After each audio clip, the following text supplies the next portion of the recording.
Hey guys, here is Bryn. And Casey.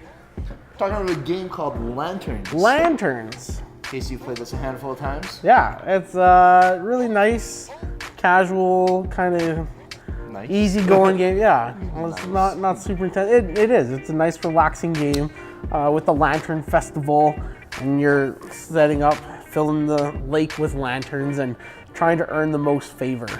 Okay. So it's like I said, easy one to pick up and play. Plays better with 4 players. There is variants for 2 and 3, but 4 players is really the sweet spot for it. Okay. Yeah. So it's a pretty box. Yeah, it's very nice. The game itself has some really pretty components in it as well.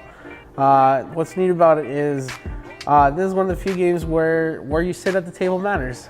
Okay. So going through the setup, I'll just explain some of the different stuff here. You're gonna look through all these different lantern tiles and find the one with the boat, and you're gonna put this boat in the center of the table, and you want to put it so that each of the 4 sides faces a player. Okay. So I'll have the red one face me, and you'll be white, and our non-existent 3rd and 4th will be black and blue. All right. Is that important in a 2-player game too? Yeah, in a 2-player variant, I believe you would want to sit across from each other. Okay. So the way it works is you start with 3 tiles in your hand. I get to look at them? Yeah, and you get to shuffle them, and then however many players you have, you'll remove a certain amount of tiles from here. And what you're trying to do is place lantern cards, or tiles, lake tiles, to collect lantern cards and trade them in for favor points. So we have, 7 different colors of the lanterns, and then all these little dedication squares here. The neat thing about the game is, so placing the first tile on the red, I get a red lantern card because the red color is facing me. The white lanterns are facing you, so you get a white lantern card. Great. That's how we start the game. And then the first player is the one who gets red because red's the lucky color. I know this on first player. You could do like one of these and find out who randomly starts, but whatever. So you take your 3 cards, tiles in your hand, and you're gonna pick one and to play it. Okay. And you can play them any way. You can play any tiles attached to this tile you want. Yep. And so when you place a tile, it's same thing. The direction that the lanterns are facing on it is the player who gets that lantern card. So on this one, I would get another red one. You would get a blue one, and so on around the table. Where strategy comes in on this one is that if you match 2 sides together, so I have a red one facing me here and a red one here, and I match that, then I get a red lantern for matching the 2 colors I matched, and then I'll also get a purple one because that's the one that's now facing me, just one, and you would get a white one instead of a blue one, and so on around the table. Okay. So there's a little bit of strategy in like looking what lanterns your opponent has and needs, and trying not to give them those colors, but at the same time you want to play matching sides so that you're getting bonus lanterns. I guess I should tell you what you do with these lantern cards again. So as you collect lantern cards, you're gonna trade these in to get these favor tiles. And there's a stack here, and depending on the number of players, you'll remove some. So this here has 4 red pips on the side of it. If you're playing with less than 4 players, this would be removed and that wouldn't be available. But there's 2 different ways you can trade in lanterns. It's called making a dedication. So this one is just trading in 4 of one color, and it starts with 8, and you'll see the first person to do it will get 8 points, second person 7, and it just starts going down to the more that get traded in, the less valuable it becomes, to the point where it's at 4, and then any additional ones after that is also only worth 4. Same thing with all these other ones. So then the other way to do it is, the other dedication you make is by trading in 3 pairs. Each pair has to be a different color, so you can't trade in. pairs? 3 pairs. Okay. So I can trade in, colors. yeah, 2 reds, 2 blacks, and 2 greens, or 2 of, yeah. And then you can work through those tiles.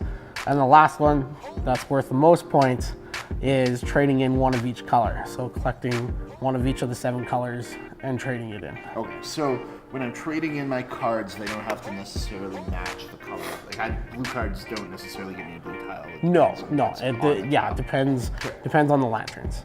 So yeah, so this is, like I said, you would need 3 pairs of different colors, Okay. and you can score that. And yeah, so then you'd play your tile, draw a new one, and carry on Okay.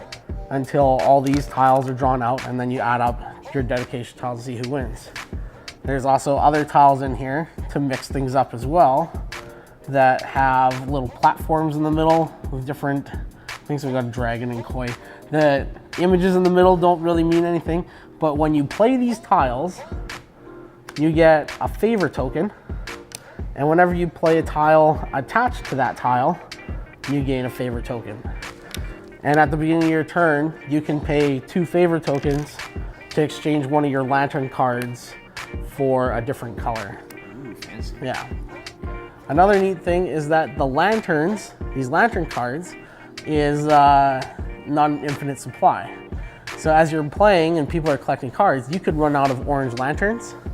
And then even if I played a card that would give you an orange lantern, there's no orange lanterns for you to get, so you wouldn't receive any. Gotcha. So you can kind of play around that way as well to only give, the person in the lead the lantern size that they don't have. So then, they're not collecting and progressing. There's a fair bit of strategy in this game. Yeah, it's and like I said, it's just as simple as like, oh, look at these pretty colors, I'm gonna match those.